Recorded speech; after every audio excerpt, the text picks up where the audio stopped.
thank you all for joining us here today. This is one of the lectures that I personally have anticipated the most. It's a quote by Christopher Marlowe from the book called The Jew of Malta, where he has the line, "Some may speak openly against my books, yet they will read me." Michael Doyle is one of those scholars who is being read across the aisles. I was thinking about bringing down all the books from Professor Doyle that I myself have in my library and found that they were too many to carry. Michael W. Doyle, born 1948, he's a professor of U.S. foreign and security policy and a professor of law and political science at Columbia University. He is an international relations scholar, best known as a theorist of the democratic peace theory, and he's also the author of Liberalism and World Politics, which is the 16th most cited article in the 100-year history of the American Political Science Review. His thoughts and his scholarly work are widely appreciated. Some argue against them, some subscribe to them. He is also one of those scholars who have successfully bridged that most difficult of gaps between scholarly activities and policy, having been a close advisor to Kofi Annan in the United Nations and for several years working close with that Secretary General. Today, Professor Doyle is here to address us on his most recent book, The Question of Intervention, John Stuart Mill and the Responsibility to Protect. Professor Doyle, the lectern is yours. May I repeat what I said several times here before? Either you must do something. I know maybe I have problems in hearing. Okay, just speak into the mic. Sorry. Please feel free to stop me if I can't be understood. Thank you. It's a real honor to be here. Thank you very much, Dr. Toja.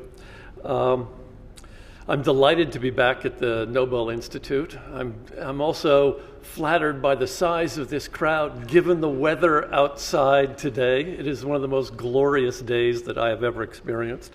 You are either all dedicated citizens of the Nobel Institute, or maybe you have a sun allergy, one of those two things. But I'm very pleased to be here, and thank you for joining us. I'm also delighted to be back at the Nobel Institute. This is actually my fourth occasion at the Nobel Institute. My first was many years ago, so many that neither Geir nor I would want to admit to them, where we had a seminar in Tromsø in the far north of Norway on the end of the Cold War and its significance. Then I was invited back for the 100th anniversary of the Nobel Institute, a seminar at Humanitarian on peace theories. Then I stayed just after that seminar as a member of Kofi Annan's staff, and this was the winter in which Kofi Annan and the UN received the Nobel Peace Prize. This was a wonderful occasion. I don't think anybody can give a party as good as the Nobel Institute gives the Nobel Peace Prize winner. We had a dance one evening, and Paul McCartney provided the music live. He was there in person. So my advice to everyone in the room and anyone who might be listening in the broadcast is that if you were ever offered the Nobel Peace Prize, by all means accept. It is a very good party. So I'm delighted to be here. And my topic this afternoon is not peace per se, but it is what helps protect it, the doctrine of non-intervention, and that what sometimes overrides or leads us to disregard it, the doctrine of intervention. And I'm drawing both from a wonderful essay written by John Stuart Mill. He published it in 1859, and it was called A Few Words on Non-Intervention. And it was the inspiration for a book that I've just completed. As Dr. Toja just mentioned, this book right here is called The Question of Intervention. I republished John Stuart Mill's essay in the appendix to the books for those who might care to take a look at it. What inspired me about Mill's essay was his ability to evoke three principles which were radical and somewhat new in the 19th century, but which I think are very widely shared today. The first of those principles is the principle of, let's call it, humanitarian commitment. That is a moral commitment to want to save as many lives as one possibly can, irrespective of borders. That natural humanitarian sentiment. The second principle that he was drawing upon is the principle of national self-determination. That is, peoples have a right to determine their own futures, to have national sovereignty be respected. And the third principle is the principle of national security. That is, states and peoples have a right and a duty to protect their own national security. It's the kind of protection that you can't cede to any international organization, no matter how well it's run, and I can't happen to think of any that are that well run. And that produces the commitment to national self-help, the concern for national security. So those were the three principles I found in his essay: humanitarian commitment, national self-determination, and national security. These are certainly principles that resonated with me, and I suspect that they resonate with most of you and many who might be watching this lecture. So my strategy was to go back to Mill's essay and to do four things about this essay.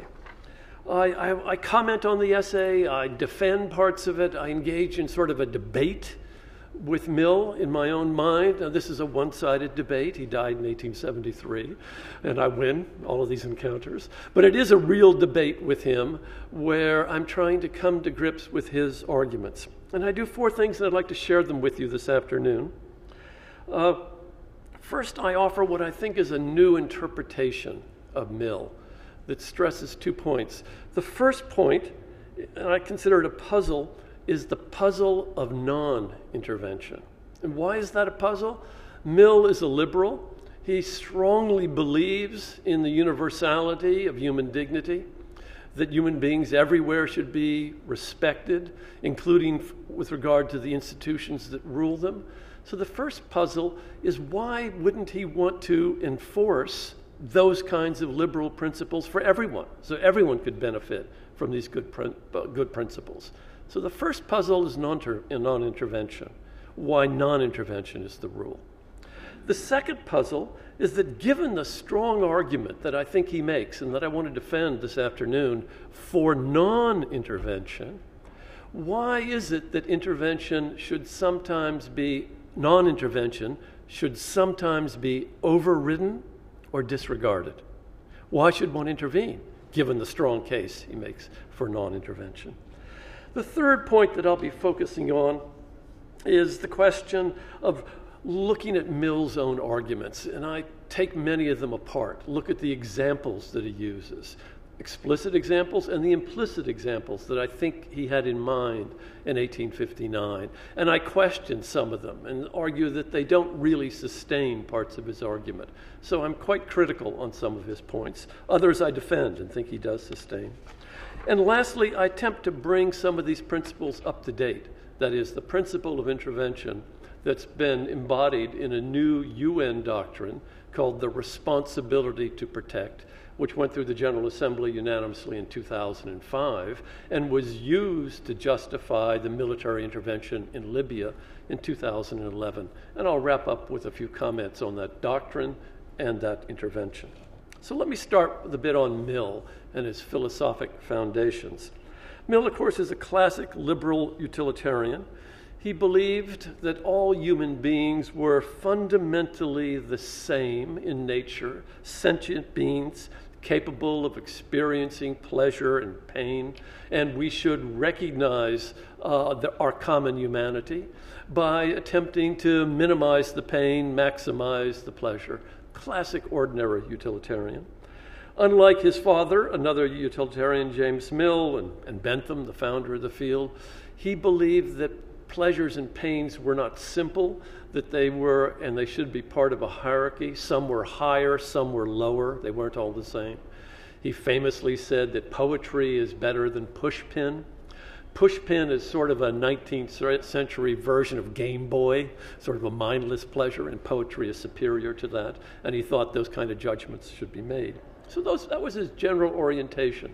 All human beings everywhere are deserving of our sympathy, and good policy tries to establish institutions that maximize pleasure over pain, good over bad. Politically, this led to two principles for Mill.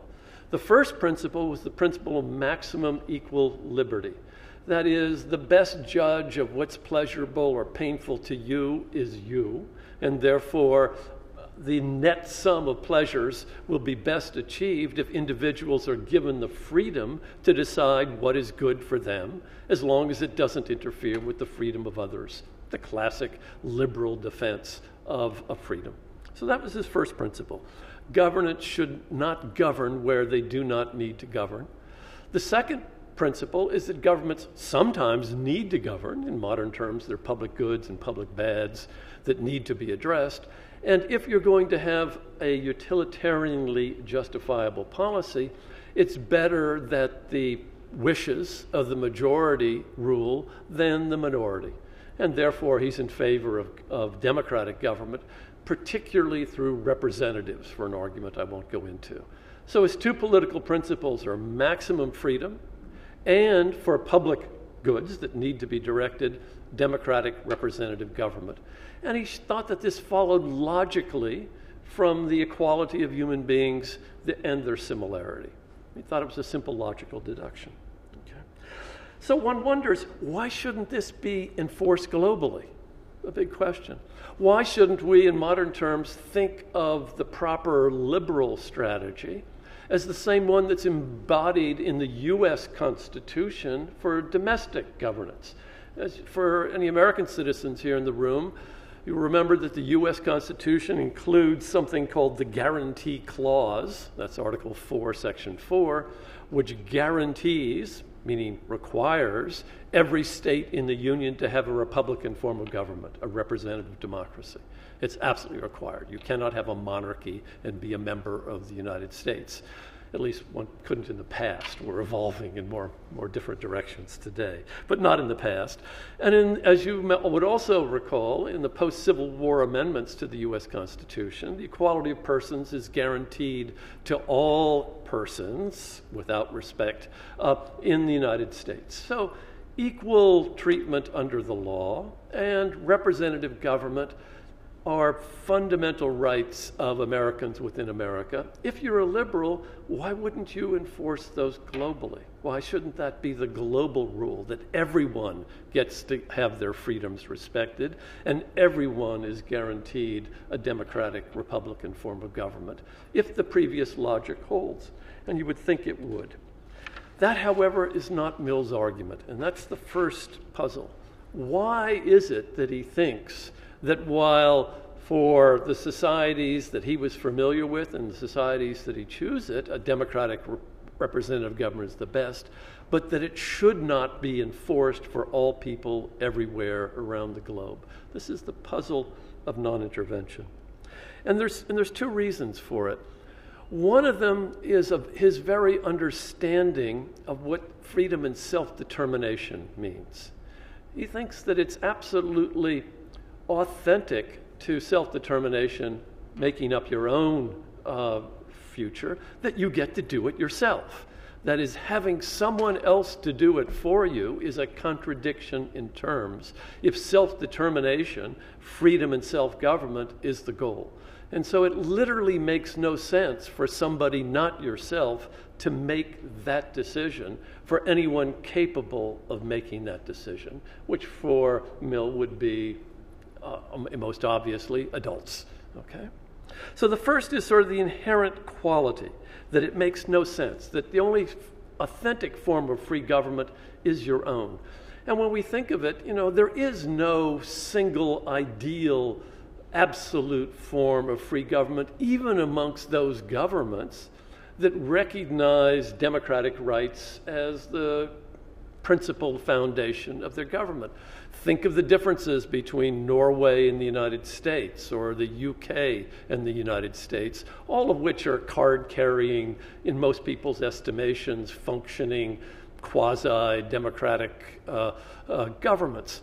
Of course, in the UK, you have a hereditary family as the monarch and an established religion. Each of those two things, which seems to work relatively well in the UK, would be fundamentally anathema in the US case. The Obama family is just as nice as the Windsors are, at least by my estimation. But if the Obamas were suddenly to declare themselves the hereditary head of state of the United States, even Democrats would object to that as an exercise of legitimate government.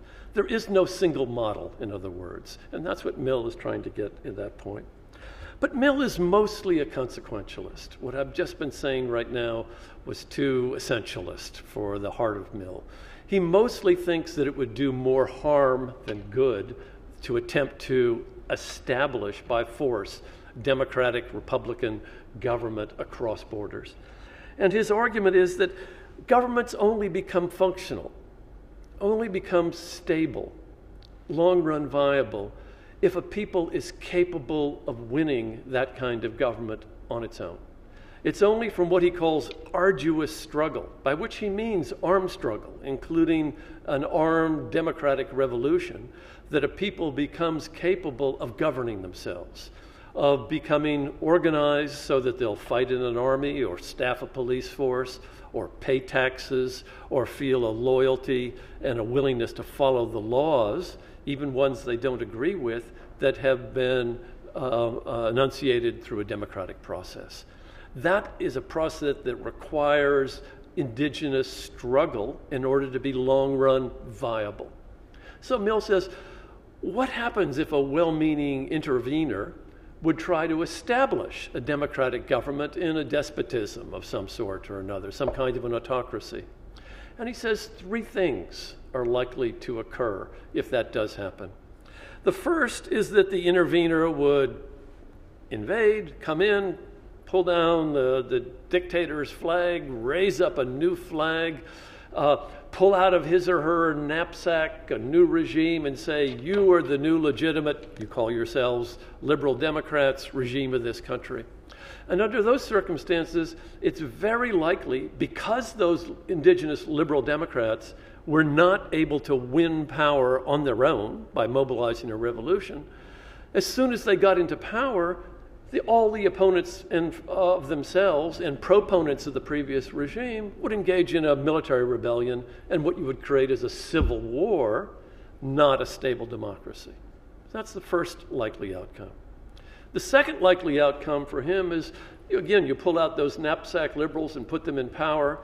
They then suddenly see that around them are all of these opponents who will want to throw them out, and they start behaving just like the previous dictators. They lock people up in the prison, they torture, they close down the press, they do all the things that a regime needs to do to rule when it lacks popular support. So rather than have created a stable liberal democracy, you've created another dictatorship. Or thirdly, the interveners come in, see their friends, the liberal Democrats, now in power, they've just put them in power. They see all of the opponents, and rather than have a counter-revolution, the interveners never leave. So what you get if you intervene, Mill says, is number one, you'll get a civil war. If you don't get that, you get a new despotism. Or number three, you get an empire. And none of those have produced the outcome of a free democratic government that supposedly motivated your intervention. That's his argument. And it's a powerful, intuitive critique of intervention. I'm a card-carrying political scientist, as Dr. Tosha just mentioned. So I recruited what we do, one of my graduate students, Camille Strauss-Kahn, a very talented young woman. And she and I decided to test Mill's intuitions. So we went back and did what political scientists do. We cataloged all of the interventions from 1815 to 2003, and we sorted them all out. There are 334 armed interventions, meaning cross-border use of coercive military force that comes between a government and its people. That's how we operationally defined this. We only looked at overt, not covert interventions. So we found 334. They're all listed in the appendix to this book. They're all brought through and categorized there. Of those 334, 221 were militarily successful. That is, the interveners were able to cross the border and establish at least temporary military control of the country that they invaded. Of those 221, 56 led to a new civil war within just a few years of the intervention. 68 produced more autocratic government than the government that was there before, deepened autocracy. 146 led to imperial control. Remember, this is much of the 19th century as well as the 20th century. Only 26 of that 221 produced a free, independent, and somewhat more rights-respecting government than the pre-existing government. 26, the success rate is 12% for all of these interventions over 2 centuries, basically. Now, for those of you who are mathematical whizzes, they don't all exactly add up. The reason is that some interventions produce both of those things, a civil war, then an autocracy. But nonetheless, those are the overall figures. For any here in this room, colleagues in international relations who work on interventions, you'll know that this analysis is vastly too simple. And in the book, I can assure you, I do a critical survey of the literature. There are arguments that are different. Mark Paceni, for example, is much more optimistic about interventions to promote democracy. My pushback against Mark is that he looks at only a brief period of time, 20 years, not a long scope. And second of all, I question whether you can identify these are the well-motivated interventions and these are the non-well-motivated. The vast majority of the interventions that I look at are mixed.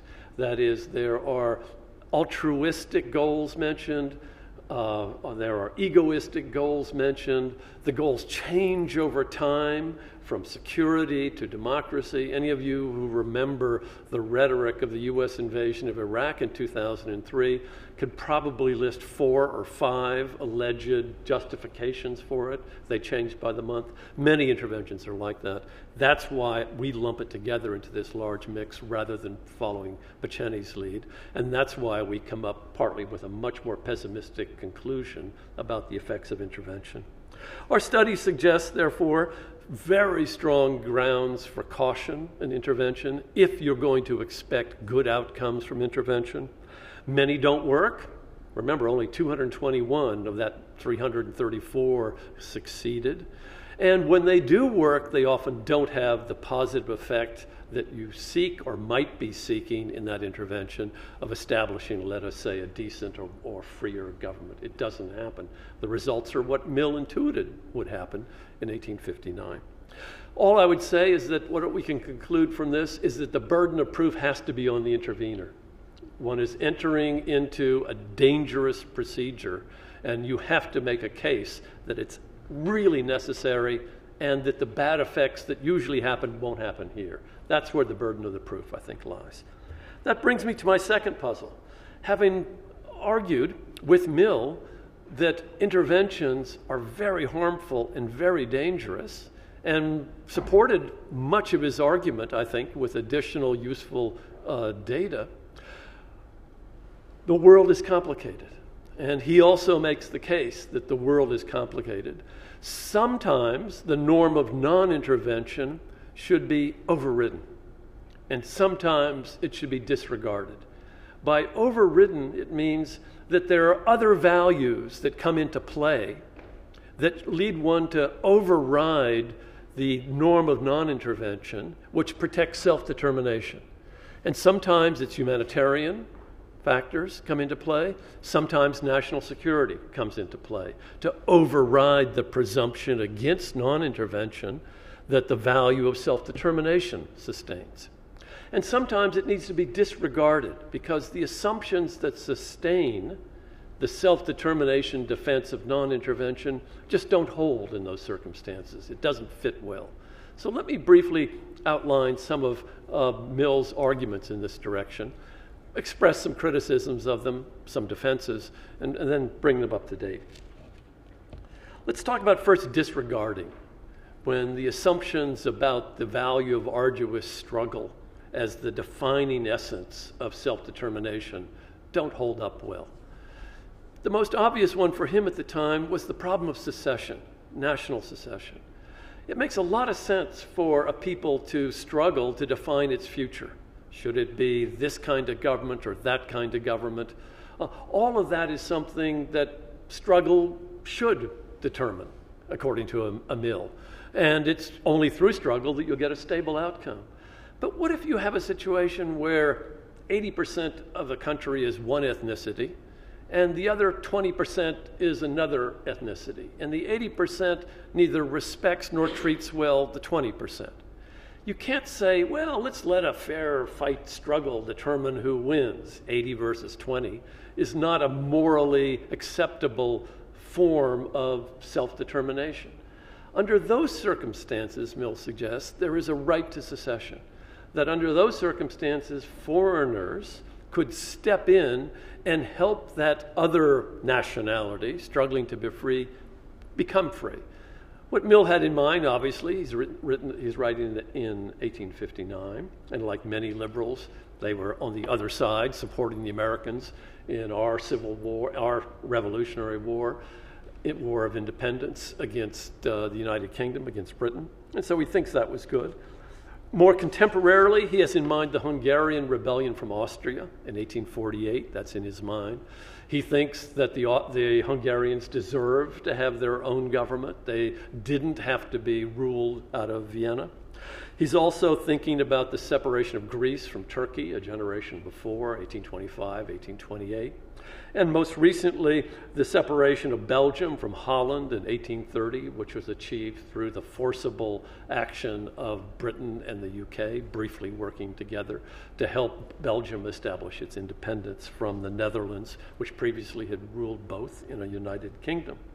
And today, of course, we don't have to go very far to see a lot of other national liberation struggles that are out there.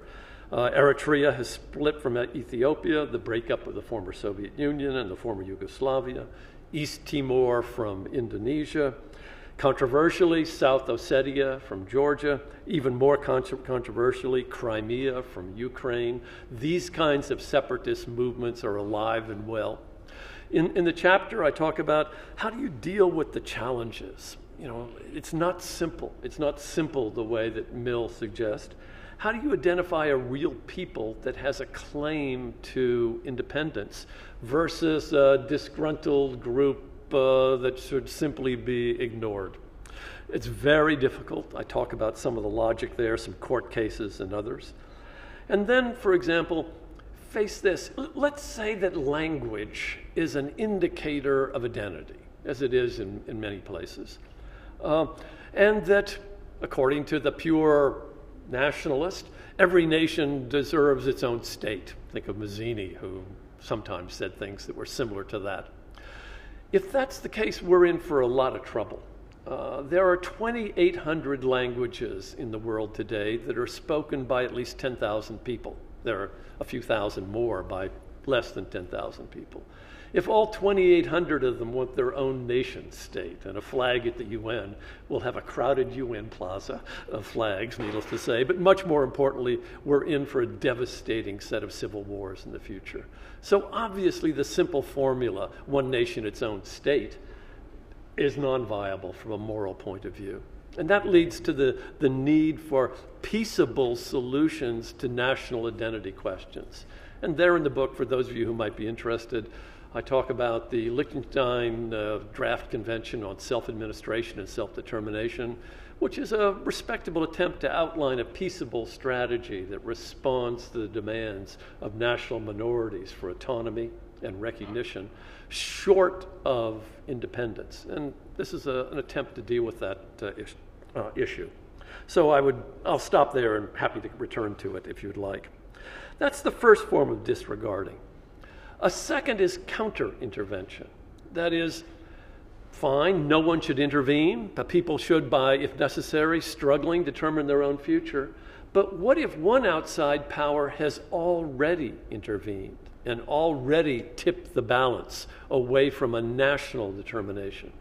Mill says that under those circumstances, it might be legitimate for another outside power to intervene on the other side so that the local struggle, rather than the prior intervention, determines who wins the national campaign to plan its own future. So counter-intervention would be legitimate. And what he has in mind there is, and again, back to Hungary in 1848. In 1849, the Russians intervened to help the Austrians reestablish rule over Hungary. Without the Russian intervention, the Hungarians might have become independent in 1848. And Mill goes on to say, I quote, "Russia gave assistance to the wrong side. England would aid the right," that is, to support the Hungarians. Now, England never did support the Hungarians, and the Hungarians were reincorporated into the Austro-Hungarian monarchy. But he said it would have been the right thing to do. It would have been legitimate for England to have supported Hungary.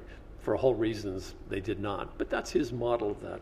Again, it makes a certain amount of moral, logical coherence if you believe in self-determination. The locals, not intervention, should determine it. But the practical problems are quite severe. That is, how do you determine exactly the level of intervention that only balances the struggle rather than over-tips it the other way, leading the first power to counter-intervene? That's a serious problem. And what if your intervention, providing arms, let us say, simply makes the Civil War get longer and longer and longer, killing more and more non-combatants after non-combatants? Is that a moral action? And these are problems that Mill does not address. Let me move to his third disregarding. It's his most notorious. For any of you who've read this essay and remember it, it's the one thing that you're most likely to remember, which is that he justifies paternal imperialism. He says that this principle of non-intervention works great among civilized countries, but does not work for non-civilized countries. And he goes on to make some arguments about it. He provides some reasons. He has in mind a particular example. Remember, this is 1859 that he's writing in. This is just in the middle of the outbreak of the Great Indian Rebellion that started in 1858. And what he has in mind is the province of Oudh, the modern province of Awadh, which is just slightly north of Delhi and west of Delhi in modern India, a big populous province. And he's talking about this particular case in the essay, Oudh. He says that an intervention, and the intervention here was to take over from the British East India Company and establish full direct rule of this province, was justified because of despotism. The Nawab, the local ruler, was extorting his population using force and corruption. Second of all, a measure of anarchy. If you didn't have soldiers protecting you, you were going to be crushed. So every town and village was hiring soldiers for itself. So warlordism was the second problem. The third problem was that in these circumstances, foreigners could not stably relate to the local political setup. There was no way you could establish treaties that would be reliable or contracts. And lastly, he criticized them on cultural grounds for what he called familism and presentism. That is, they only cared about their own family. They had no sense of the future, only the present. All of these tropes entered into his critique. It's important because of the implausibility of some of these arguments, and certainly their lack of acceptability in the 20th century, to realize that Mill was a progressive. That is, he was strongly anti-slavery. He was not a racist. He, in the famous Crow Governor Eyre controversy in Jamaica, he was a strong critic of the colonial administration for treating the Afro-Caribbeans unfairly. So on all these dimensions, far on the progressive side. He was the first man in call it Anglo-American political thought, to defend the rights of votes for women. He is a famous advocate of gender equality. So he was a progressive. So it's not simply benightedness that produces this defense of imperialism.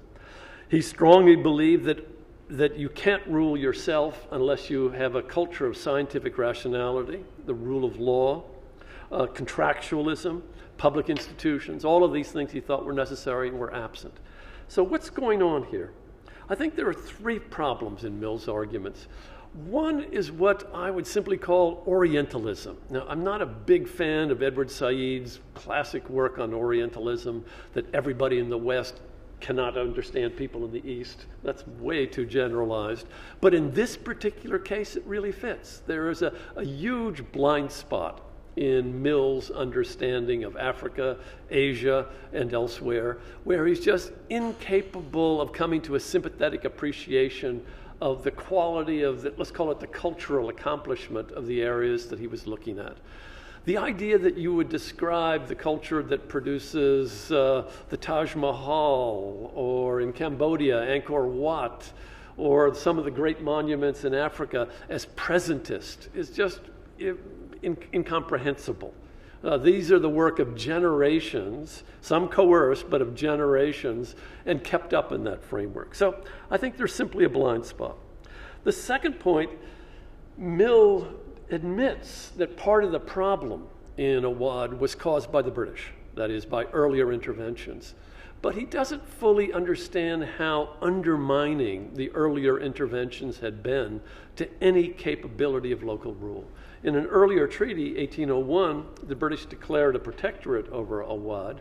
It meant that the Nawab did not have sovereign control over many important functions, including tax collection. All he could do was extort to get income. There was no ability for him really to rule. The British resident was like the ambassador, called the shots, everybody knew it. The fact that he was irresponsible is not surprising under those circumstances. And Mill never quite fully absorbs that. And thirdly, there's probably some self-dealing at work here. Some of you may be aware that Mill's day job was as a British colonial official. He was in charge of the management of India. The British East India Company ruled it, but he was in the colonial office in charge of relations with the British East India Company. He was responsible, so to speak, for the messes in places like Awad by failing to oversee the actions of the company. He should have at least mentioned it as a disclosure in the essay, but he does not. No, that was a problem. So I think all of these are problems, and as a result, people rightly reject his paternalistic arguments for imperialism. But when we reject it, we should remember that there are parts of the world today that don't have the characteristics that Mill described to India in the 19th century, but also are plagued by warlordism and anarchy, what we call failed states in certain cases. And what does not work in those environments are the kind of interventions that sometimes work well. When Britain and France intervened between Holland and Belgium, they sent in some forces, they sent in some coercive diplomatic messages. Very soon, the two countries were able, through difficult negotiations, to split, and they lived relatively peacefully thereafter and stably. That doesn't work in some parts of the world. So one has to think they're not all the same, and that some conditions of anarchy need to be addressed. They don't need to be addressed the way Mill did, through paternalistic imperialism. But not all interventions would be the kind of easy interventions that he's thinking about in the 19th century. Let me turn to the last set of points, and that is the overrides. I've been talking about disregards, where the principle of national self-determination can't apply, according to Mill, for the reasons I've given.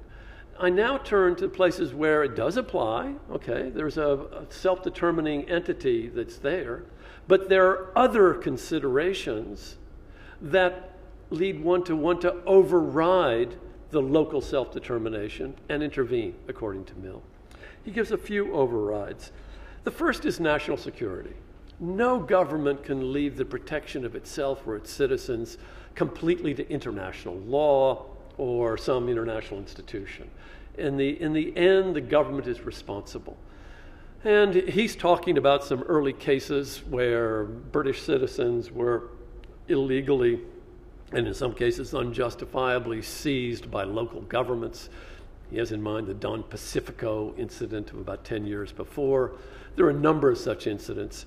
We can think in our own times, think of the seizure by Idi Amin of the Israelis in the hijacked plane in Entebbe in 1976. No appeal to the UN, Idi Amin, the OAU, or anything else would have freed them. The only thing that was going to free them, given the way that they were being held hostage, was military action.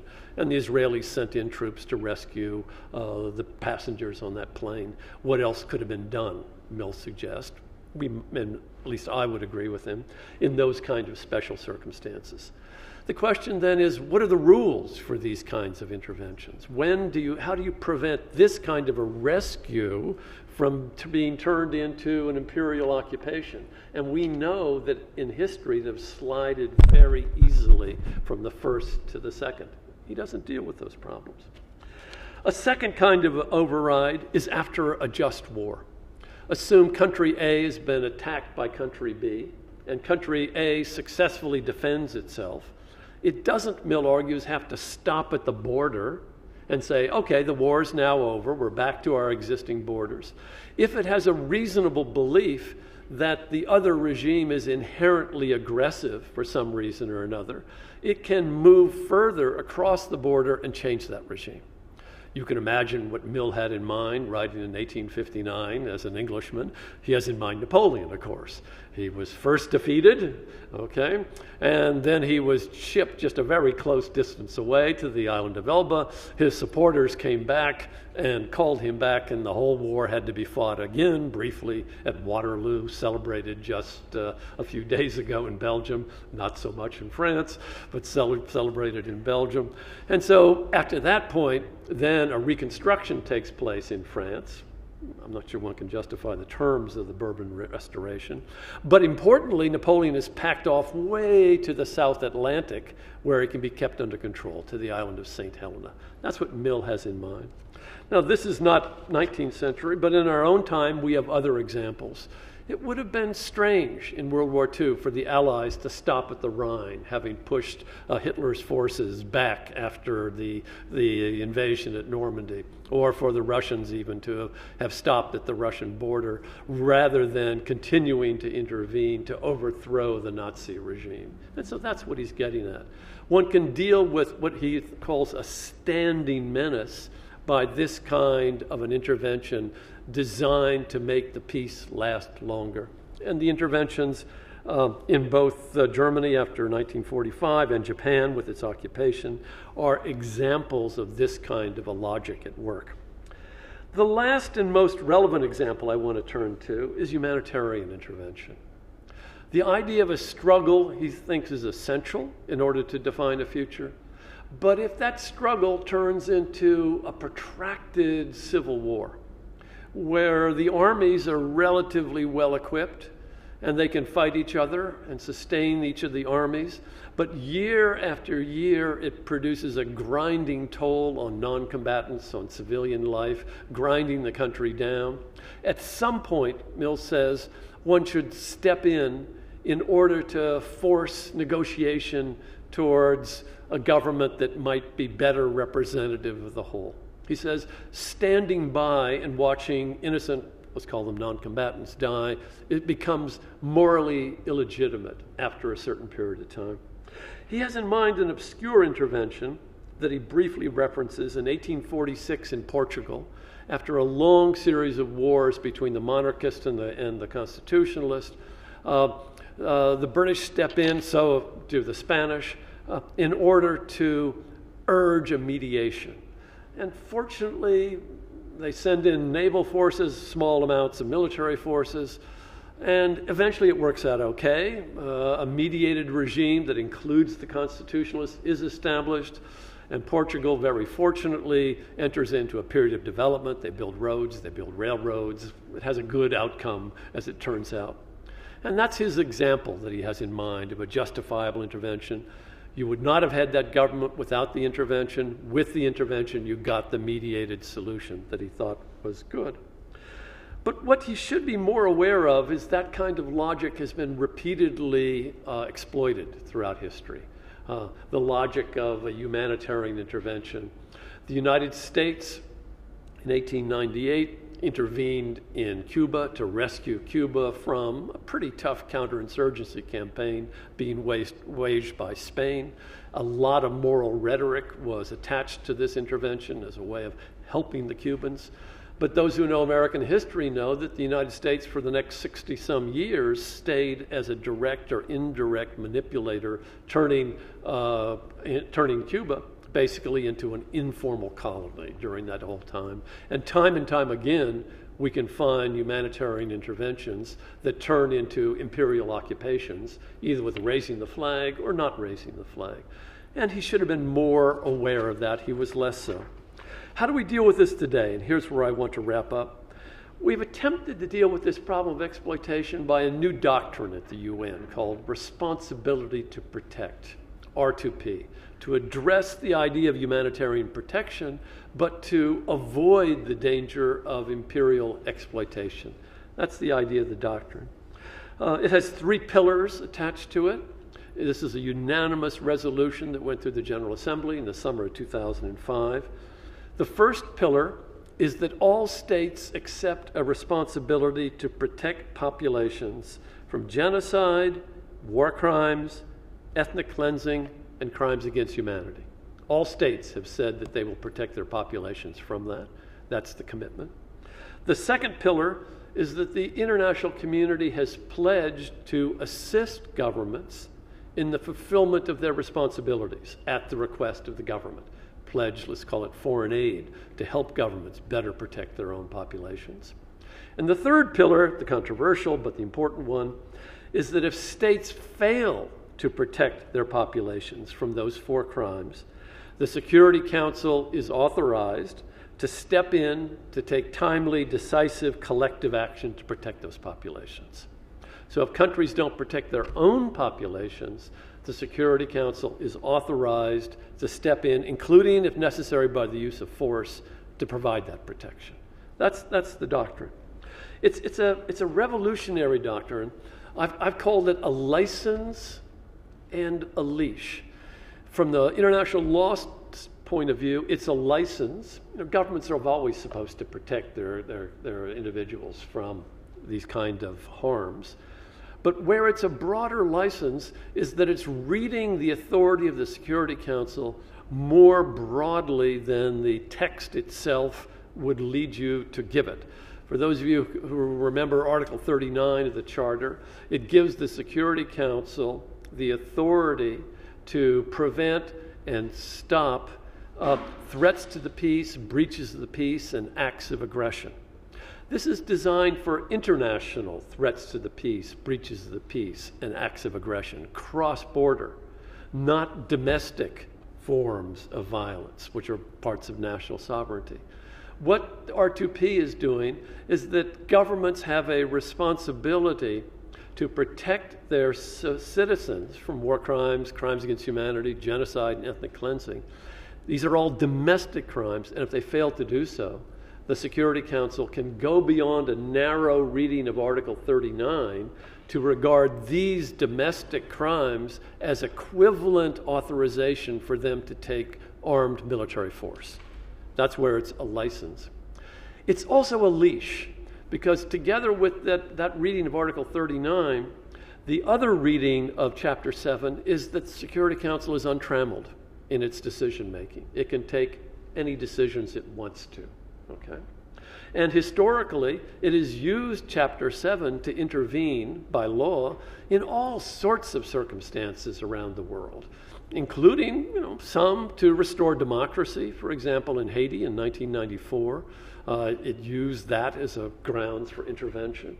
And there have been a whole variety of other measures that have been declared to be subject to Chapter 7 and the enforcement of the Security Council that have made members of the developing world, the G77, somewhat nervous about the Security Council as a potential imperial actor. More in the 1990s, quite frankly, than today. But nonetheless, the concern was there. And so this is a leash.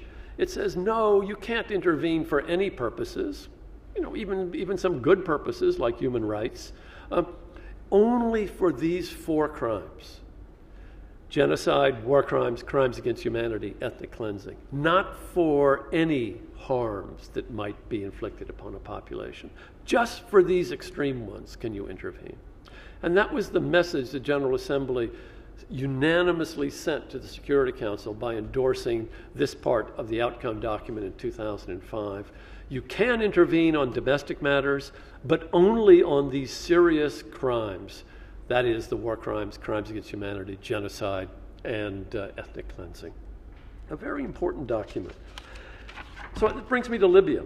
So Libya was the third instance under which the R2P doctrine had been invoked. It had been invoked previously for Sudan, though not effectively for a variety of reasons.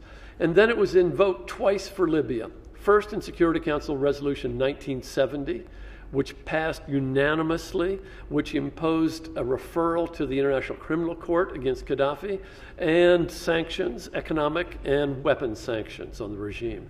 That passed unanimously. Every member, including Russia and China and everyone else, signed on to that as a necessary response to the violence that was taking place within Libya in the spring of 2011. And then a couple weeks later, Resolution 1973 passes through the Security Council. Again, it passes, that is, it has the sufficient votes, but it does not have the positive votes of Russia, China, Germany, Brazil. These are all significant players, and they, even though they don't vote against, they abstain on this issue, producing a less than unanimous endorsement of the use of force against Libya in this particular way. The justifications for this were stated by many. President Obama said at the time there were 3 reasons that required this military intervention in Libya. One was the threat to regional stability, to Egypt and Tunisia, of the spilling over of the Libyan conflict. Another was Gaddafi's record of extreme violence, and he went through the various uses of helicopters and artillery against civilians that he saw in various towns. And lastly, the threat that this violence against civilians would radically escalate as Gaddafi's forces were moving east toward Benghazi, a city that he threatened to destroy. So those were the circumstances. I mentioned the first vote on sanctions unanimous, the second less so. And it's become controversial, this particular intervention. Some, including Mr. Putin, denied that there was ever an authorization to use force beyond the very narrow protection of particular individuals on the ground. That's not the case. More than one person has told me that in the private discussions in the Security Council, the Americans described, Susan Rice described, how the bombing campaign that NATO envisaged would take place. It would have to be broader than pinpoint protection in order to be a safe air zone established over Libya. It would have to include the destruction of logistics, the air bases, the air control, all of that of the Libyan regime. So that was clearly stated to all the members before the vote went through. But there are other aspects of it that were very controversial. It's in my opinion, this is highly contested as you could imagine, that the actions of our NATO governments and of Qatar and a few governments in the Gulf went beyond the terms of the resolution to actually become the tactical air force of the rebels and help them to win the war in Libya. And that was not justified by the resolution as I read it. So there was an ultra vires application of the resolution. Others have then charged that NATO did regime change, that NATO overthrew the government of Gaddafi. That, in my view, is not correct. The rebels had established such a strong presence that they had destroyed the government of Gaddafi. More than 3/4 of the population was out of control of Gaddafi's government by mid-March of 2011. Gaddafi's army was 60,000 soldiers in 2010. It was 8,000 soldiers in 2011, and 8,000 of that 60,000 had defected to the rebels. So 8,000 of his own troops were fighting him. Only 8,000 were left, and most of them simply had run away. Basically, Gaddafi had lost every place where ground troops could fight. That is, in all the big cities, he had lost. He had lost Misrata and the other big cities. Where Gaddafi could win was anywhere out in the open where artillery and aircraft could be used, because he could blast them apart, and they had none. The most likely scenario, had there been no intervention, would not have been a stable Gaddafi regime, but a Gaddafi regime that would have had to use artillery and bombing in order to destroy his own population. In my view, that was the most likely outcome. That's what NATO prevented. But in the course of preventing it, they went beyond the legal authorization of 1973 illegally and used themselves as a tactical air force. My friends in NATO and elsewhere says, what else could be done? You know, they weren't going to sit aside. But nonetheless, it's produced, as you can imagine, a very strong sense of questioning of the value of the principle of R2P. It is under crisis. It's not the case that the crisis in Libya has made it unusable in Syria. Libya could have produced the most beautiful outcome possible, and the Russians still would not have allowed coercive force to be used against Assad's regime. He is their client. But nonetheless, the doctrine has been hurt considerably by how it was applied in the Libyan context. And I think it needs to overcome three challenges right now. Number one, it needs to be rethought strategically. It's a nice doctrine legally, well, not morally, it's a nice principled doctrine about protection. But embodied in that doctrine is no strategic understanding of what is the right gravity, that is, how much harm or potential harm would justify this. You know, you can commit a war crime if one non-combatant gets shot. Okay? Genocide can take place against one person if it's motivated by ethnic, religious, or other forms of persecution. We need a gravity standard, obviously, and we can't just leave it to the Security Council. And we need a strategic sense of when do you impose sanctions on a vicious regime? When do you impose sanctions and a mediation effort on all the parties to bring them together, as should be done in Syria, in my opinion? And when do you think of regime change? A regime has become so illegitimate that the best outcome is getting rid of it as quickly as possible. We don't have a strategic understanding in the UN community of when those options should be considered. That's one big problem. The second big problem is that there's no accountability. The Security Council passes a resolution like 1973, NATO takes over and doesn't even send them a letter anymore to tell them what's going on, and proceeds to move in all sorts of directions without any further political guidance from the Security Council, who has given that authorization to some entity like NATO to implement it. This is something that Brazil has strongly criticized. My research institution is working with the government of Brazil to rethink this at present, and we'll have a report out on our first meeting of this, folks, which I'll send to Usley as soon as it gets done within a week or two, which addresses some of these issues. And lastly, of course, the most importantly, it's one thing to intervene, to assist some victims, but how do you help them get back on their feet? And for that, the international effort was far from ideal. I spent last night very pleasantly talking with a close friend and former student who represented your government, the Norwegian government, in Libya during those years. He was in Benghazi. And we talked about the many challenges of coordinating international assistance, which it turns out the rebels no sooner won that they split into 20, 30, 40 different factions, all looting oil, all exploiting international assistance. And the international community has not coordinated well its response to that, and that's a big part of the problem today. In my discussions with him, he persuaded me how complicated it is to coordinate international assistance under those terms. So I'm not saying this is easy, but we collectively, the international community, did not do well in assisting the Libyans on creating a new government. Even if we had, I'm not sure they would have. This is not a group that through their own arduous struggle won their own revolution. It's much too weak and much too divided, but that's a serious challenge. So here's where I should wrap up. First of all, this book, while it's very critical of Mill, is a deep appreciation of a very powerful essay he wrote in 1859.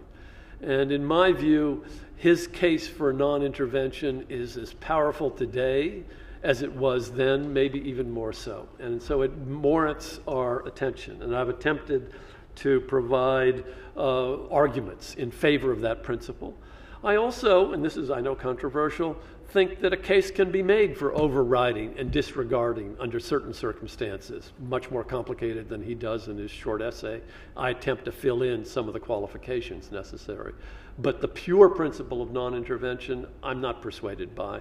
I think sometimes intervention is necessary. What do we come away from this? Well, I think there's two last lessons from Mill and that I attempt to pursue in the book. One, of course, is the basic presumption that non-intervention should be the ground norm for all the reasons he puts forward. You need very strong reasons to override or disregard non-intervention. And today, the R2P authorization, that is, on narrow circumstances and with Security Council authorization, has to be a new norm that countries violate at their moral peril. And then lastly, if you do intervene, there is a moral obligation, and not just a strategic or tactical one, to assist that country to come back together. If you have said that you're not willing to tolerate whatever it might take for arduous struggle nationally, and one does intervene from across borders, you've accepted a co-moral responsibility to assist to make sure that the outcome is not another civil war, a new despotism, or imperial rule, but is something that is self-sustaining. And that is a huge challenge that we call peace building today. Let me stop there. Welcome your complaints, questions, and any comments you'd like to make. Thank you very much.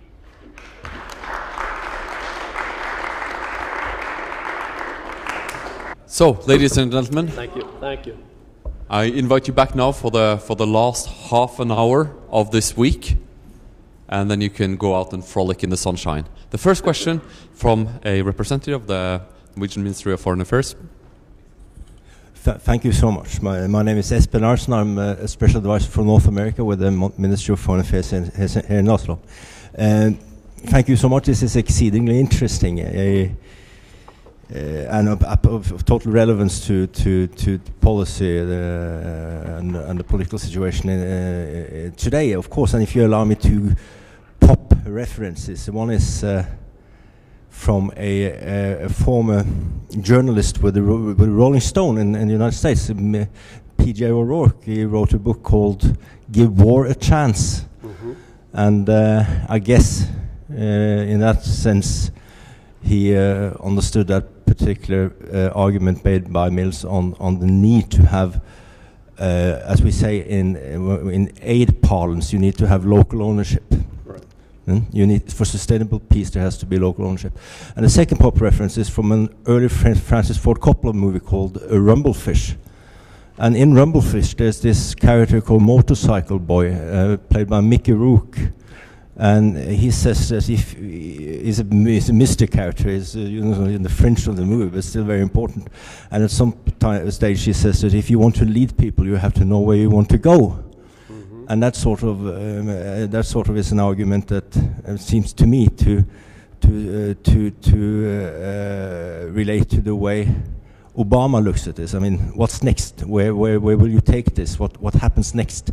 And that discourse is very interesting. So if you allow me to ask you a question regarding that discourse in American politics today, on intervention, non-intervention, where do you see that going related to the next few years and particularly the presidential elections? Thank you. Thank you. I think it's a very important question.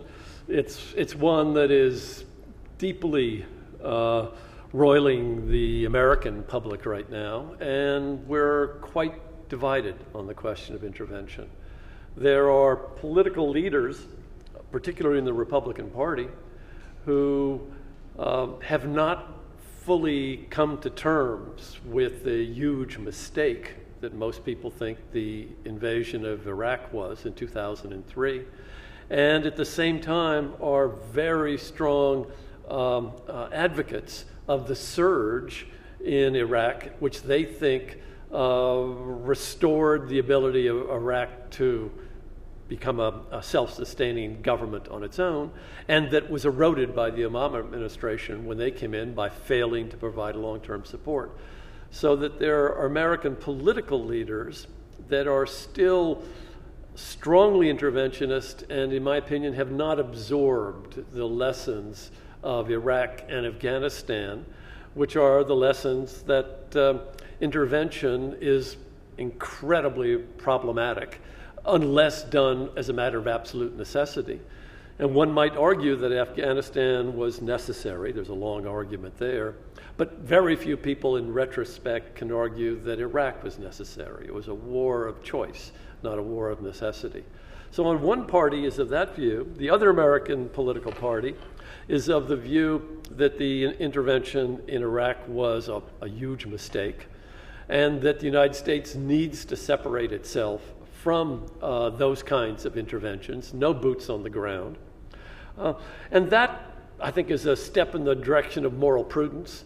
But at the same time, we have discovered a new technology, the technology of drones, which seems to make intervention easy, cheap, efficient, surgical, with at least no real danger to U.S. troops, and much, much less expensive than any form of an armed intervention. So in both those things, the first group want to repeat, in some respects, Iraq and Afghanistan. The second group does not want to repeat Iraq. Afghanistan we'll leave aside for a moment, but thinks we have found an easy technical tool to get around the issue of exerting pressure across borders. And so we're in a difficult world. The other part of the difficulty of the world is that our closest allies have become deeply skeptical. Their publics have become deeply skeptical of intervention. As you know, the European allies that went with the United States, the UK, Spain, Italy, in March of 2003 in the intervention, their governments were supportive of the United States intervention in Iraq, but their populations were not. And in recent polls done of the European public, deep skepticism about the use of force, even in self-defense, has been expressed by the publics.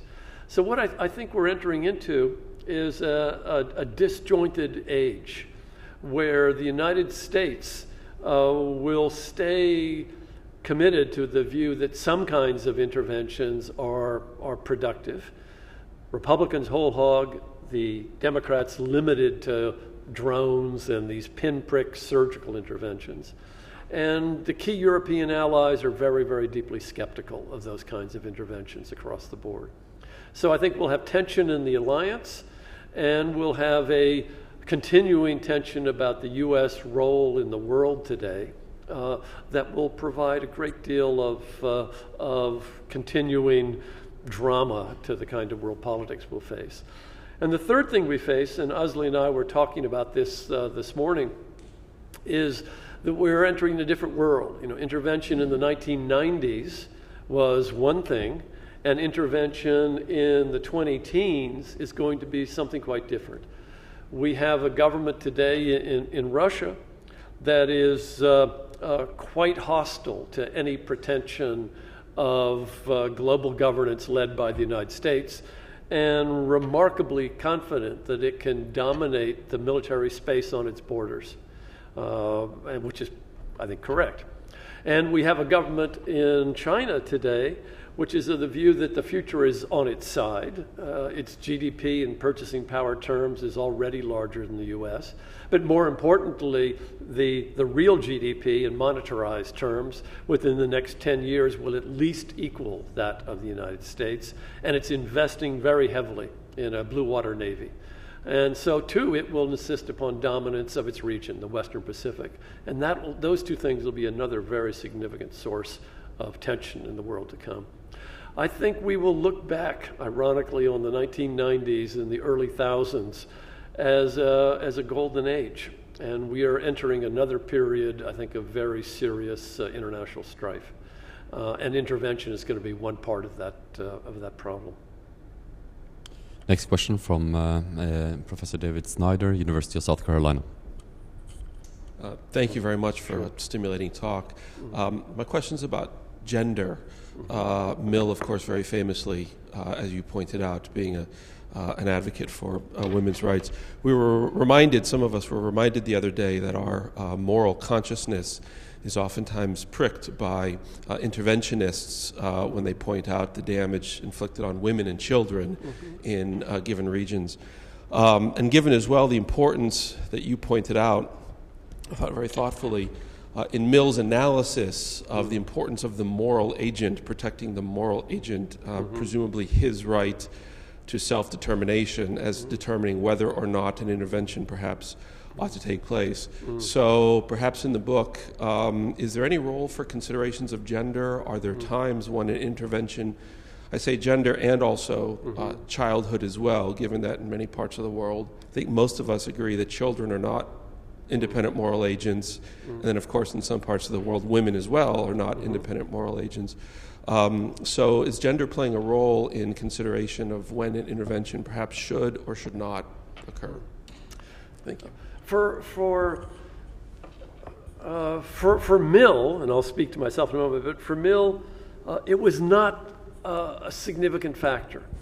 It was a genuinely significant factor of his view that women should have equal rights with men in democratic societies, and he was one of the first men to make that case. It has been made by women earlier, of course, but he was one of the first men to make that case, and very, very powerfully. But I mentioned the Orientalist quality of some of Mill's thinking about India and elsewhere. One of the other tropes of Orientalism, as described by Edward Said, my former colleague, great historian, was the gender dimension of Orientalism, wherein Western men needed to protect Eastern women from the depredations of Eastern men. That was part of the trope. And you can see it in art, for example. A number of European paintings from the 1830s and 40s on, paintings of harems and things such as that. There was sort of a illicit pleasure and at the same time paternalism that were coming into a lot of that. And that was deeply a part of Orientalism. But that wasn't Mill's fault. He had plenty of other faults, but that wasn't the way that he portrayed it. He portrayed the oppression that he observed in Oud, or alleged to exist in Oud, in gender-neutral terms in these particular cases. With regard to children, he was a strong advocate of education as essential to the making of equal citizens. He thought that no one is born a functioning citizen. It has to be done through education. And with regard to the imperial side, he was also a strong advocate of education in the empire. Unlike some of the imperialists, and here's where his record's a little better than it might otherwise be, many of the imperialists were of the view that the only kind of education that was adequate was an education that turned you into a good British liberal, British Christian liberal. And so it had to be the full education of Christian values, Christian principles, and liberal principles were all required. That was not Mill's view. He was more respectful of local culture in this dimension. He thought that imperial education could be and should be limited to scientific education, scientific rationality, literacy, mathematics, the hard sciences, the rule of law, he thought, was very, very important, contractualism as a view. But he was not of the view that Hinduism or Islamism or Islam was incompatible with a modern life. So he thought you could merge the rational world with those religious worlds in the way that Christianity had been merged with those worlds in Europe. And I think that's one step better than many of his contemporaries who thought that you had to be turned into, a good Anglican in order to be civilized. But nonetheless, he was paternalistic, and he thought you had to be educated in all of those scientific, rational values, and the importance of living in an India that was as broad as India and not limited to your village or valley or anything else. So he was coercive, but not on that particular dimension. Question from Geir Lundestad. Yes. Thank you, Michael. This was vintage Michael Doyle. Substantial dose of history and of social science and philosophy, and an underlying very deep moral commitment. I have a comment and then maybe a question. You were quite ambivalent, ambiguous on what the conclusion of all this was, but there is great hesitancy on your part about intervention. Yes. I was reminded of your boss for some years, Kofi Annan. You remember when he made all these speeches, and maybe you wrote some of them? No. Well, good for but you. I agreed with what he said, frankly. Yes, but he was quite in favor of intervention. I mean, he tried to take the edge out of intervention. I mean, he said the doctor intervenes all the time, the policeman intervenes all the time. Yes. And it was obvious why he said this, because he clearly favored intervention. And I guess this had something to do with his very, very guilty conscience about Rwanda and Bosnia. I thought that was maybe the background. And maybe then, I would like to hear your comment on that. Did he really overcompensate in that respect? He seemed to have a more forthright attitude to intervention, at least at a certain time, than you have now. Yeah. Then my more critical comment. Okay. On R2P. Yes. You seem to assume that R2P, at least in certain parts of what you said, R2P was international law.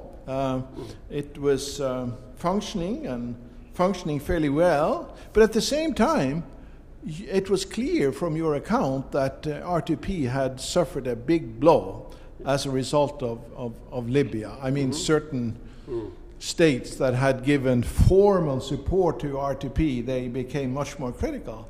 And you also became much more critical.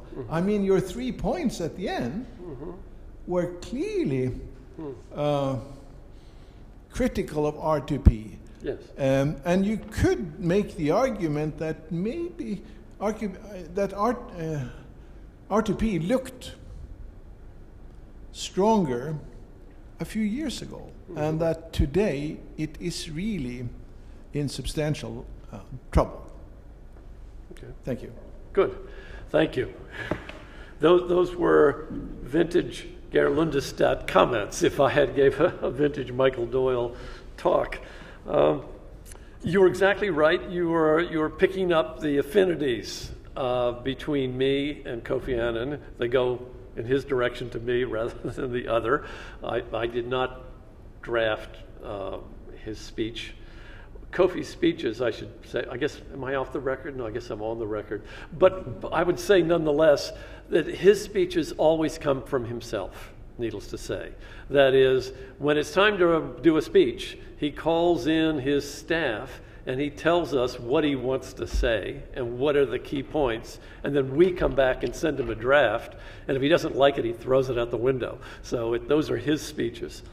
But you correctly identified that I am very close to his views on this question, but I'm not as far away from them as you're suggesting, I think. That is, he gave a very important speech right after the intervention in Kosovo. This was an intervention, of course, that NATO engaged in without Security Council authorization, so it was formally illegal, an intervention. But he, like many others, thought that the intervention was justifiable and necessary, though not well done. He would not argue, nor would I for that matter. And so he gave a big speech, one at Ditchley and then one at the UN, when he talked about the dual character of intervention, that intervention had two sides to it. On the one hand, it was, unless it was authorized by the Security Council, illegal. Chapter 7 requires that every non-defensive use of force needs a Security Council mandate. NATO did not have one in Kosovo. And that on the other hand, the absolute defense of sovereignty when a government is victimizing its own citizens is indefensible. So he put forth the two sides of it, and he challenged the international community to say, resolve this contradiction. That on the one hand, the use of intervention is illegal without the Security Council, and on the other hand, the defense of a government that's victimizing its own citizens is morally reprehensible if that's what it's doing. That helped then lead, with the support of the Government of Canada, to the creation of the International Commission on Intervention and State Sovereignty, also to the report on Kosovo that was run by Judge Goldstone, attempting to understand how to resolve that contradiction. And they developed these long standards that Kofi Annan thought were quite powerful. I was working for him at the time when the ICISS report was finished in spring of 2001. This was chaired by Gareth Evans and Mohammed Sakhnoun. Evans, the former foreign minister of Australia, Sakhnoun, a former foreign minister from Algeria. This came to the UN. Kofi Annan then invited the Security Council to there's a monthly lunch that they hold to discuss the report. It was discussed then. I remember Kofi Annan then turned to me and said, Michael, the UN needs to discuss this important report that has just come forward. Let's see if we can have a meeting of the entire body of the General Assembly focused in on a discussion of this report. I then went to the President of the General Assembly. I spoke to the chef de cabinet, the Chief of Staff of the President of the General Assembly. It was Korea's turn. The Chief of Staff happened to be Ban Ki-moon, who went on to later things as Secretary General. And we discussed this. And the outcome was that it was totally unacceptable. This doctrine was too controversial. The doctrine of responsibility to protect. They could not be given a room within the UN to discuss it, so they took it across the street to a hotel and presented the report at the hotel across the street. But after 4 years of assiduous lobbying, and I really give them credit for this, by Sakhnoun and Evans, they were able to go to the capitals and persuade the capitals to endorse the doctrine of R2P. Not the way that it had been presented by the Canadians in the ICISS report, which justifies the use of force whenever there's a very large loss of life, okay? And says that the Security Council is a good place to go, but if they're not amenable, states should act. That's what ICISS said. That's not what R2P is. After the negotiation, particularly the countries of the developing world pushed back and says that's way too broad a license. The G77 insisted that those 4 crimes be the only triggers of a legitimate intervention. War crimes, crimes against humanity, genocide, and ethnic cleansing. Not the general chaos that the ICISS put forward. And they insisted that the Security Council be the only authorizer. That's what the members came back, and that's what they all agreed to in 2005. So I think I'm on the same page with Kofi Annan on both that issue and that development. I think it was the right development that took place. And I think he would support that as well at the present time. With regard to R2P, you're right, it's not international law. The only way you can change international law in the Charter is by a Charter amendment or by a treaty. And this is only a General Assembly resolution. It's only a recommendation. This is a message to the Security Council on how to interpret its powers under Article 39, to read them more broadly, but also not so broadly as historical practice had indicated, where the Security Council interprets to do anything. They want to limit the use of cross-border force to these 4 domestic harms and not the broader. So that's what's going on. Today, it's been wounded. I've suggested how it needs to be improved. There are good efforts to improve it by people who want to rebuild the doctrine, including the government of Brazil, that is developing a doctrine called responsibility while protecting, RWP. As I mentioned, we at Columbia are working with them, but the lead is coming from Brazil. The doctrine is still there. And on the formal endorsement of it, you would still find, with some exceptions, Venezuela, Russia, a few others, North Korea. These are not big fans of the doctrine for obvious reasons. But other states still formally endorse it, but they all insist it needs to be reformed. It needs to be refined. And that's the effort that some people are engaged in. So I don't think it's dead yet, but it certainly is wounded. And I still am a big fan. I think it was a big step forward in both those dimensions. Sorry for rattling on so long. Well, thank you for the gripping answers. It's been a bit of a storm here. It seems everybody wants to ask a question now. So what we're going to do is that we're going to give everybody who wants to pose a question the chance to do just that, pose one question, and you will have to pull your answers and give some final remarks. Okay, thank you. Ola Tunander, Prio. Yes, thank you very much. I'm interested in responsibility to protect issues, and I realized when you saw the media reports in the beginning of the Libya crisis that there were quite much false information. That they said there were 6,000 dead or 10,000 dead, then it turned out afterwards were 200 dead and so on. And also the Benghazi, the threat to Benghazi that they spoke about the new Rwanda, for example. Susan Rice spoke about the new Rwanda and so on. And yes, Susan Rice, I think it was.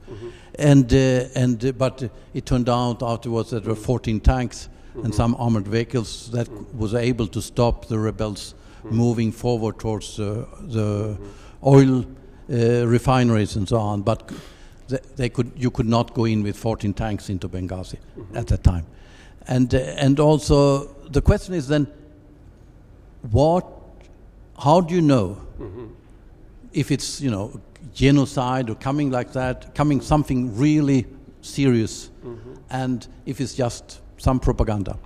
And secondly, who were fighting on the ground and so on. And when I saw all the information about the Qatari forces, the Emirati forces, the Sudanese forces on the ground, and when they took the Gaddafi compound and were flying the Qatari flag, for example, this was not. This turned out that it was not. It was a NATO air force, and it was large amount also of foreign support on the ground. And that means that you didn't get this kind of a demand that Mill would have, that you would have enough support from the local population, so to speak. Thank you. Then there's a question from Stein Tønneson, I believe. I asked just out of curiosity, if you go back to 1859, I believe that in that year, the worst of all wars in the 19th century was approaching its brutal end, and it ended in intervention the next year. This is about Orientalism as well. Did John Stuart Mill talk about the Taiping Wars and any need to protect the Chinese against the Qing dynasty? No. Olav Njølstad, Director of the Nobel Institute. Thank you, Michael, for an excellent, very stimulating talk. Just a question of clarification. You, I think, mentioned some 300 interventions altogether, and some 200 that succeeded. Were these 300, or the 200 something for that matter, interventions that all had regime change or democratization as their aim? I would guess not. No. So then my question is, how many of these successful interventions had regime change in that respect as their primary aim? Because I think the percentage of that number is much more interesting than the 12% you mentioned from the total. Yes, that's a good point. Then we have a question here at the back. Sir, please state your name and affiliation. Thank you. My name is Richard Jumon. I'm coming from Amnesty International Norway. In our last report, last year's annual report, we did notice the stalemate over Syria in the UN Security Council, and that made us question what good is then to give for the 5 permanent members to have concurrent votes when they can use it to solve humanitarian crisis. And I've also read about Aiden Hehe, who says that because of the structural problems that we have in the UN, no amount of change, like you just outlined, strategic changes in the R2P will even make it any more better in dealing with humanitarian crisis in the future. What would be your take on that? Sir, the floor is yours. Okay. And also include any final remarks that you would like. Okay, I would really need more than 2 hours to address the quality of these questions, so apologies in advance to these excellent questions. Okay, the issue of back to Libya. Again, it's immensely difficult. You know, most interventions are full of false information. One side is going to say there is no problems whatsoever, usually the government. The rebels are saying there's going to be a massive genocide. It's really essential that there be some way to get reliable information, and it's very hard to do. The worst place to look is in the press. You know, the press will go to report the most extreme things they can find on either side. Now, some of them are responsible, so if there are members of the press here, I know that you take great risk and do hard work, but it's not the best place to get information. In this particular case, I think it's a very important, one of the lessons is that we need much better sources of information at the Security Council. The Security Council, as you know, has no independent capability of drawing information in difficult circumstances. In an ongoing peacekeeping operation, reports come in, but if you're talking about the middle of a crisis, they don't have that capability. So they have to rely upon member governments, the ones that have capabilities on the ground or in the air through surveillance, and you can't assume that any of them are unbiased. So it's a serious problem that the UN has tackled with 2 or 3 times, and at each time has failed to take the kind of reforms that would allow better information to come in. Better information does come in usually through the human rights mechanisms. If you say, who gave good warning on Rwanda back in '93? It was the Human Rights Commissioner. There were serious warnings that came up. So one thing that the UN could do would be to strengthen human rights mechanisms, to make sure there's much more active reporting going on in coordination with NGOs like Amnesty, but also on its own. And that would be an important source. With regard to this case, there was all sorts of information back and forth. And I think your estimate that the deaths through war crimes and crimes against humanity were in the hundreds, not the thousands, in February and March of 2011.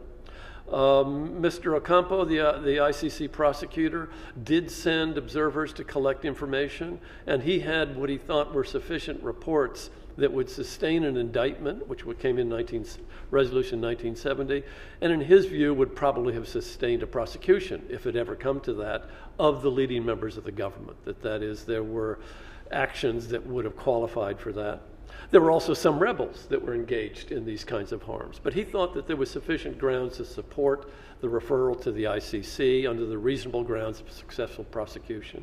So some of these kinds of crimes were taking place. With regard to foreign support, as I mentioned, and as you just elaborated, Qatar, for example, had what they called spotters and trainers on the ground. There were considerable numbers of them. The NATO powers had, without admitting it, we had our own spotters on the ground to help guide aircraft in bombing runs and for other purposes. And of course, all of our intelligence agencies had operatives in Libya, as they'd had for a long time, and they continued to operate. So there was an on the ground presence that was quite significant.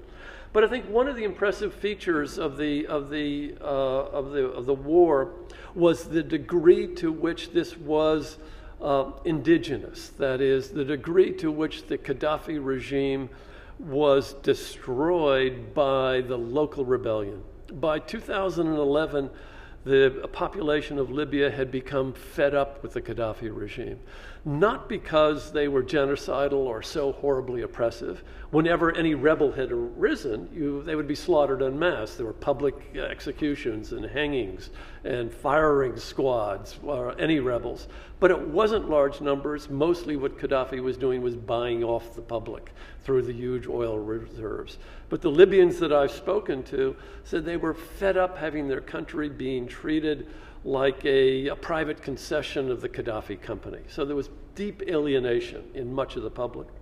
When the rebels arose, it was a mixed bag, everything from Islamists of one sort or another to dentists and engineers and ordinary people. And they largely succeeded in liberating the country, 3/4 of the country, from any control from the Gaddafi regime by March of 2011, from the records I have. As I mentioned, their army was roughly the size, these are Libyans in the army, of Gaddafi's army. Gaddafi's army had disappeared from 60,000 down to 8,000. The rebel forces were continuously growing, and these were Libyans. Misrata was completely controlled by Libyan forces. Wherever guerrilla infantry could operate, Gaddafi could not go. What he could do, on the other hand, is use artillery, which he did against the cities, and air bombing. And this was, in my view, going to lead towards, long run, some kind of a stalemate. Whether there would have been a massacre or not, I take your point that the forces were small, probably not sufficient for taking Benghazi. The threats, on the other hand, were pretty extreme, the rhetorical threats that he was making. And very imprudently, they used language reminiscent of the Interhamwe, cockroaches and stuff like that. So it was very improper, and dangerous and provocative, some of the language that was used by the Gaddafi supporters. So all of that makes for a very hard case. I don't think there was any easy outcome. All that we know is it didn't go well in retrospect, and partly, of course, that was afterwards. And that's a serious problem. And we need to learn some good lessons for it, including on the 2 dimensions you cite. That is, number 1, better information that's reliable, and number 2, a way of thinking about the strategic management of it that's appropriate to the particular scene that's at work. And I think we haven't solved that yet. Unfortunately, in this essay, no mention of Taiping. Some of his other journalism talks about it. But again, for the Europeans, China was way too exotic for them, particularly the British. It was a source of immense revenue through all sorts of schemes, including the sale of opium and others, but not registering fully in the consciousness, and certainly not sympathetically by Mill. It didn't resonate.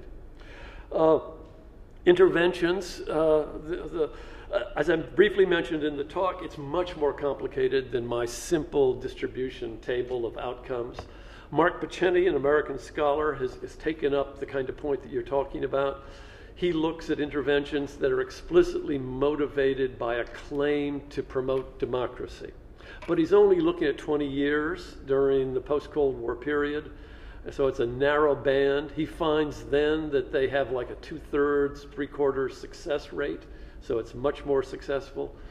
What I question is 2 things. Number 1, he excludes the normal interventions that have mixed motives. Think of Iraq. The first motive was arms control, getting rid of Saddam Hussein's weapons of mass destruction. That soon evolved into saving the Iraqis from the depredations of the cruel Saddam Hussein regime, to bringing democracy. So for him, that doesn't code as a pro-democracy because the first motive was weapons. But all of these things tend to be mixed together. And when we mix them together and take it a lot longer time scope, going back in the 19th century, a lot of interventions were motivated by getting a coaling station, a naval port, protecting commerce. But they also were typically involved in improving the government, getting rid of sati in India, establishing the validity of contracts in Africa, They all had, or Christianity in some of these cases in Africa, all of them had a touch of moral motive attached to it. And that's why, until I'm proved differently, I'm going to still mix them together and acknowledging that, the purer the intervention, maybe the better the outcome. I would agree with Pecini to that point. But most of them are mixed, and in the larger picture, the results are bad. So your point is well taken, but I'm not fully persuaded by Pecini's argument. With regard to Syria, the last point, Syria is a horrible mess. As you say, it is one where the veto power exercised informally by Russia, informally twice, but mostly informally, and backed up by China, which has said it's backing Russia in this, has prevented any form of stronger action. Now, what that stronger action might have been is very problematic. Syria is not, to my mind, like Libya, where you've got a very vulnerable Gaddafi regime that could be toppled relatively readily with if it had been done afterwards, manageable humanitarian circumstances. They weren't managed, but they could have been in Libya. Syria is very different. It's a deeply divided regime on the basis of religion and identification. Bad as Assad is, there are 20 to 30% of the population of Syria for whom he is the only source, in their view, of survival. The winning even by the good rebels, and not to speak of ISIS, ISIL, and others, would be for them a genocidal outcome. They would be chased out of the country if not killed. So the only solution in Syria, to my mind, is a negotiated solution. But where I do fault the Security Council, along the ways that you did, is that it never provided adequate tools to the mediators, to Kofi Annan, to Lakhdar Brahimi, or even to Staffan de Mistura today. They didn't have the adequate tools of compulsory sanctions, both on weapons or on trade, if necessary, that they could bring to bear to pressure both Assad and the rebels to sit down and negotiate in a serious way. And so far, there have been no serious negotiations whatsoever. Whenever Assad was on his back heels, he said he'd negotiate. He got to Geneva, he did not. When the rebels were on their back heels, they would negotiate. They really did not. There's been no negotiation because there's been no pressure that could be put upon them. Now, I'm not saying that if there was pressure, we would have solved it by now. It is immensely complicated. But without pressure, the mediators had almost no ability to operate. The other two problems was being unwilling to speak to the Assad regime. The Assad regime has to be part of the solution, bad as they are, in my view. And lastly, Iran has to be in the negotiating room, and the U.S. has prevented that from the very beginning. Iran has to be in the room, Russia has to be in the room, the Americans, the Saudis, the Turks, Jordanians, Lebanese, all have to be there if there's going to be a negotiated solution that works. And the international community, not just Russia in this case, has prevented that outcome. And that's a serious problem. Sir, thank you very much. Please join me in a round of applause for Professor Michael Doyle. Thank you.